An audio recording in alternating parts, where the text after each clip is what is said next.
출렁다리 공사를 둘러싼 브로커 비리 의혹을 수사 중인 경찰이 관련 인물들을 구속했습니다. 이제 경찰은 윗선 개입 여부를 집중적으로 캐고 있습니다.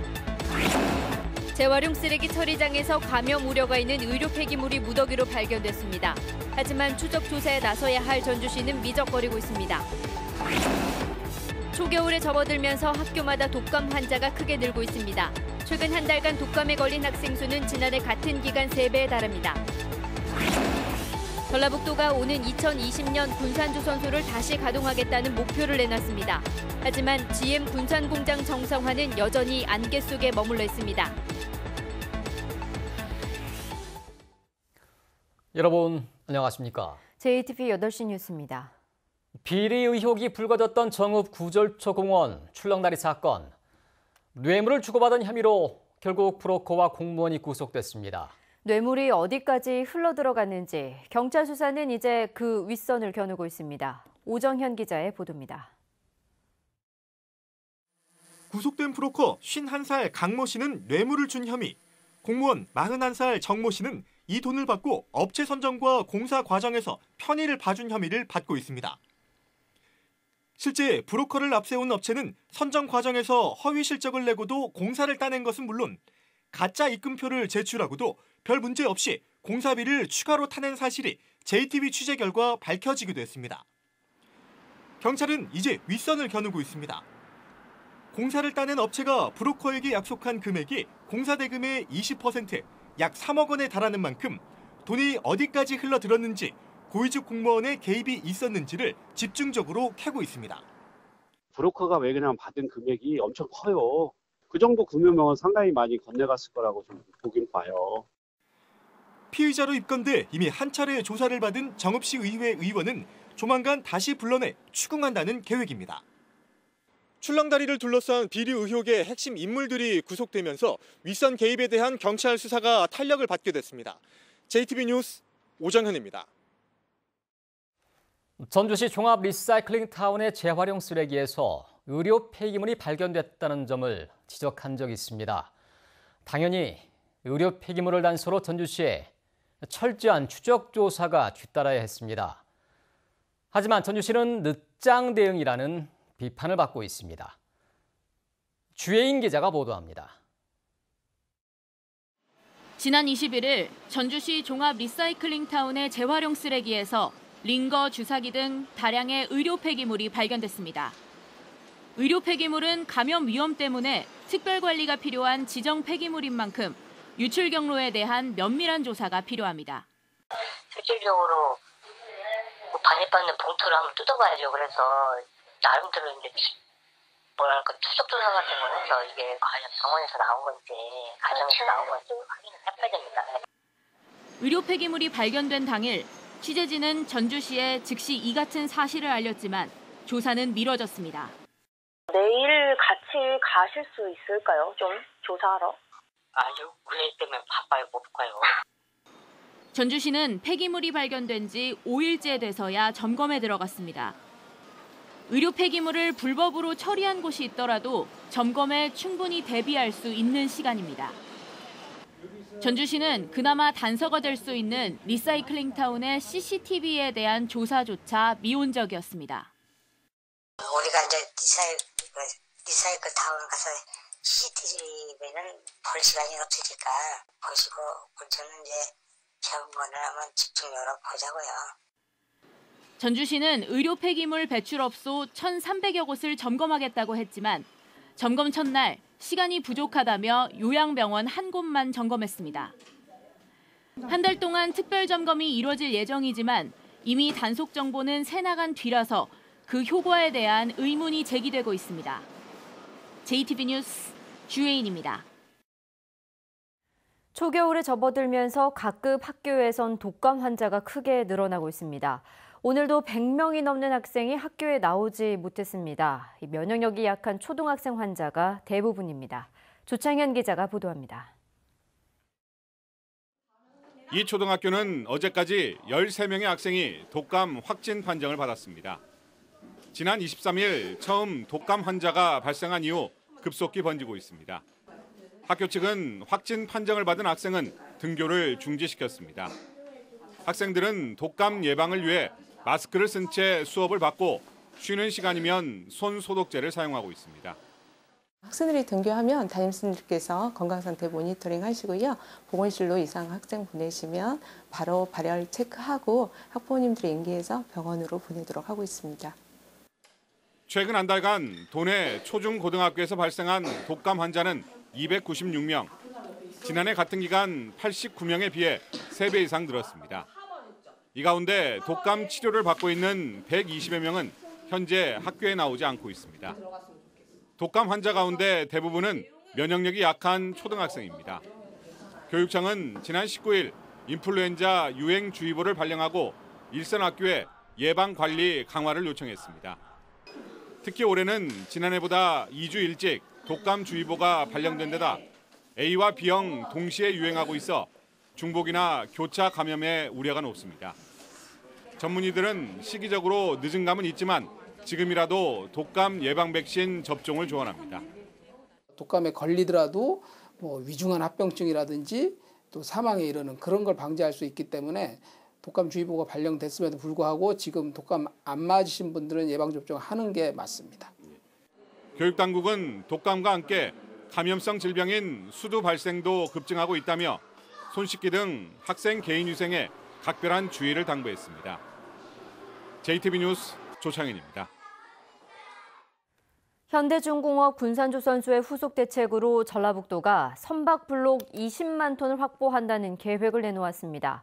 우선 협력업체부터 살리고 2020년에 군산조선소를 재가동하겠다는 목표까지 제시했습니다.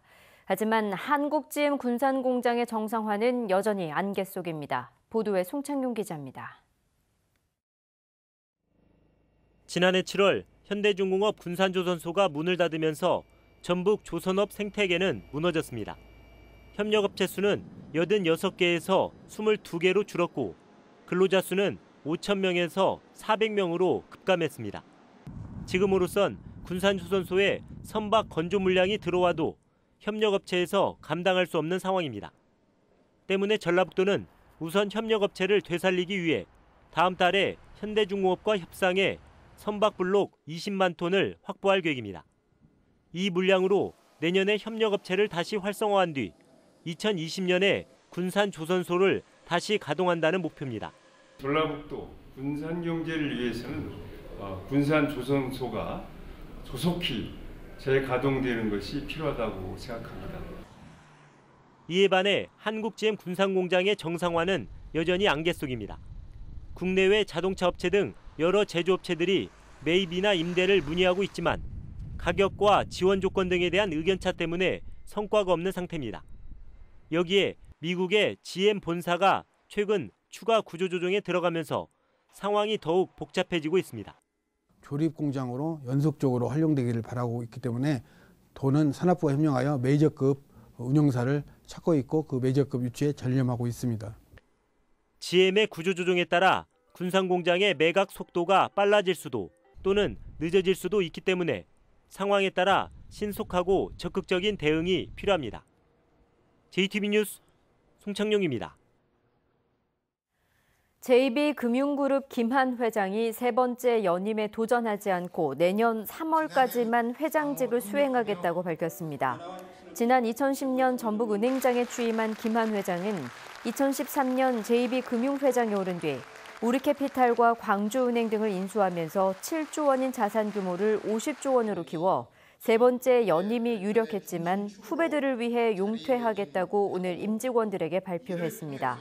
JB금융지주는 조만간 임원 후보 추천위원회를 열어 차기 회장을 선임할 것으로 보입니다.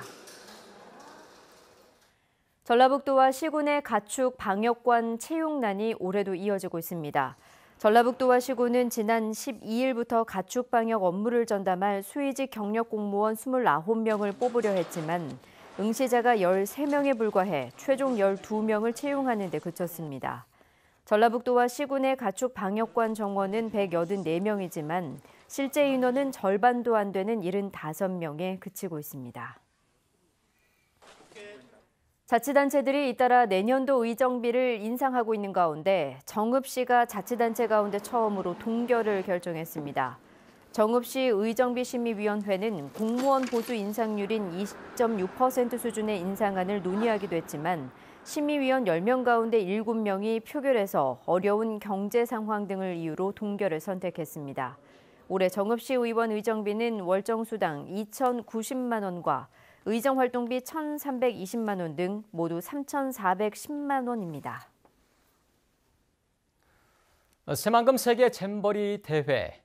유치는 했지만 구체적으로 어떻게 행사를 치르겠다는 건지 머릿속에 잘 그려지지 않았습니다. 대회를 치르기 위한 주요 시설의 윤곽이 오늘 처음으로 공개됐습니다. 잼버리 특별법도 만들어지면서 대회 준비에 속도가 붙고 있습니다. 권대성 기자가 보도합니다. 2023년에 새만금에서 열리는 세계 잼버리 대회. 대회를 치르기 위한 주요 시설의 큰 틀이 처음으로 공개됐습니다. 8.8제곱킬로미터인 대회장 안팎으로 25km의 임시도로, 상하수도 같은 기반 시설이 설치됩니다. 핵심인 야영장은 5만 명이 동시에 쓰는데 불편이 없도록 만들어집니다. 25개의 서브 캠프와 5개의 허브 캠프, 가정활동장, 대공연장, 편의시설지, 월드 스카우트 센터, 주차장 등으로 구성하며 화장실, 샤워장, 급수대, 분리수거 시설을 각각 430개소를 설치 운영할 계획을 수립하였습니다. 잼버리가 열릴 곳은 아직 습지 같아 서둘러 매립해야 합니다. 그래야 기반 시설을 차질 없이 설치할 수 있습니다. 매립은 2,500억 원을 투자해서 2020년 2월에 시작해 2022년 9월에 마친다는 계획이 나왔습니다. 부지 매립을 우선적으로 원하는 기간 내에 끝내서 앞으로의 구상이 실현될 수 있는 그런 새만금 야영장을 구성을 해야 되겠습니다. 다행히 잼버리 지원 특별법이 만들어져 매립과 시설 예산 확보 등이 한층 쉬워질 것으로 기대됩니다. 정부로부터 행정적, 재정적 지원을 받을 수 있는 근거가 마련이 됐고 그 기반 시설이라든지 이런 것들에 대한 국비 확보에 용이해졌다는 말씀을 드리고요. 세계 청소년들의 축제 마당인 새만금 잼버리 대회 준비가 속도를 내고 있습니다. JTB 뉴스 권대성입니다. 전라북도가 국가예산 확보 대상 핵심 사업을 30개로 압축했습니다. 전라북도는 유류세 인하에 따른 4조 원의 세수 결손과 심사 일정을 고려해서 증액 또는 추가 반영 사업을 당초 70개에서 새만금 임대산단 증액과 신항만 부두건설 신규 반영 등 30개 사업 중심으로 압축했습니다. 전라북도는 여야가 막판까지 국회 예산심사 일정을 놓고 대치함에 따라서 관련 동향을 살피며 막바지 증액심사에서 지역 예산이 추가로 반영될 수 있도록 역량을 집중한다는 계획입니다. 부안과 전남 강진은 고려 청자 중에서도 으뜸가는 명품이 만들어진 고장입니다. 두 지역의 청자를 한자리에 모은 특별전이 내년까지 국립전주박물관에서 이어집니다. 정원희 기자입니다.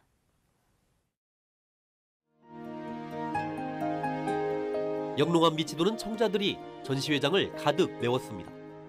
용과 모란무늬 매병, 발룡과 오리무양 향로 등 모두 600점이 넘습니다. 고려 청자 중에서도 으뜸가는 명품이 만들어진다는 부안과 전남 강진의 유물들입니다. 지난 9월부터 시작된 이번 특별전은 관람객들의 뜨거운 호응으로 내년 2월까지 전시 기간을 늘렸습니다.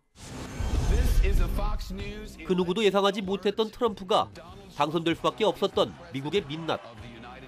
날카로운 시선으로 문제적 작품을 만들어온 마이클 무어 감독의 신작입니다. 다큐멘터리지만 미국 개봉 전 외신이 공포영화로 분류할 만큼 미국식 민주주의의 허상을 간담이 서늘하게 파헤칩니다. 트럼프 대통령의 당선뿐만이 아니라 당선 전후로 보여지는 미국 사회 민주주의 시스템에 대한 어떤 위기의 그 징후들을 마이클 무어 감독의 그 특유의 통찰력 있는 시선을 가지고 동학농민 혁명기부터 최근까지 전북 언론이 변화하고 발전해온 역사를 처음으로 집대화한 전북 언론사가 발간됐습니다. 전북일보 전 기자인 최동성 전북대 초빙 교수와 전오열 전북일보 편집 일부장이 3년에 걸쳐 펴냈습니다. JTB 뉴스 정원익입니다. 달걀 최적 출하 시기를 예측할 수 있는 시스템이 개발됐습니다. 농업기술실용화재단은 개사 전용 스마트 파밍 코코팜으로 달걀 평균 중량을 실시간으로 분석하면 최적의 출하 시기를 판단할 수 있고 추가로 생육 환경을 모니터링해 질병까지 예찰할 수 있다고 밝혔습니다. 재단은 이번 조치로 노동력 감소는 물론 농가 매출 향상에 큰 도움이 될 것이라며 축산업에도 스마트팜을 확대 보급하겠다고 밝혔습니다. 전주시 보훈회관이 경원동 3가에 문을 열었습니다. 보훈회관은 지하 1층, 지상 4층 규모이며 상위군경회, 전몰군경유족회, 광복회, 고엽제 전우회 등 9개 보훈단체가 입주했습니다. 전주시는 지난 2016년부터 23억 원을 투입해 현재 건물을 매입해서 보훈회관으로 리모델링했습니다. 제21회 전북 소비자대회가 오늘 한국여성소비자연합 13개 지부회원 등 250여 명이 참석한 가운데 전북 여성교육문화센터에서 열렸습니다. 이번 소비자대회에서는 소비자운동 영상물 상영, 유공자 표창, 장학금 전달식과 함께 오창환 전북대 교수의 특강도 진행됐습니다.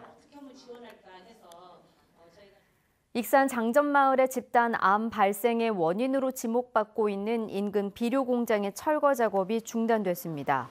익산시는 주민 반발에 따라 비료 공장 인수업체가 환경부 역학조사가 끝나는 다음 달까지 시설물 철거를 자진 중단하기로 했다고 밝혔습니다. 주민들은 비료 공장이 철거되면 집단 암 발생 원인을 밝히는 데 결정적인 단서가 사라질 수 있다며 강하게 반발해왔습니다. 남원경찰서는 부부싸움을 하다 남편을 둔기로 때려 숨지게 한 혐의로 남원에 사는 62살 이모 씨에 대해 구속영장을 신청했습니다. 이 씨는 지난 29일 밤 0시쯤 자신의 집에서 남편 63살 양모 씨의 과거 잘못을 이유로 부부싸움을 하다 둔기로 양 씨를 수십 차례 때려 숨지게 한 혐의를 받고 있습니다. 무주경찰서는 전국의 노인 행사장에서 상습적으로 소매치기를 한 혐의로 대전에 사는 68살 이모 씨에 대해 구속영장을 신청했습니다. 이 씨는 지난달 26일 무주의 한 행사장에서 75살 김모 씨의 지갑을 훔치는 등 지난 9월부터 2달 동안 전국의 노인 행사장을 돌며 4차례에 걸쳐 현금 160만 원을 훔친 혐의를 받고 있습니다. 황사의 영향으로 하루 종일 미세먼지 농도는 나쁨 수준을 보였습니다. 주말인 내일도 미세먼지 농도는 나쁨 수준을 이어가겠습니다. 내일 아침 최저 기온은 영하 3도에서 영상 3도, 낮 최고 기온은 11도에서 13도로 오늘과 비슷하겠습니다. 대기가 건조해 산불 등 화재 예방에 주의가 필요합니다.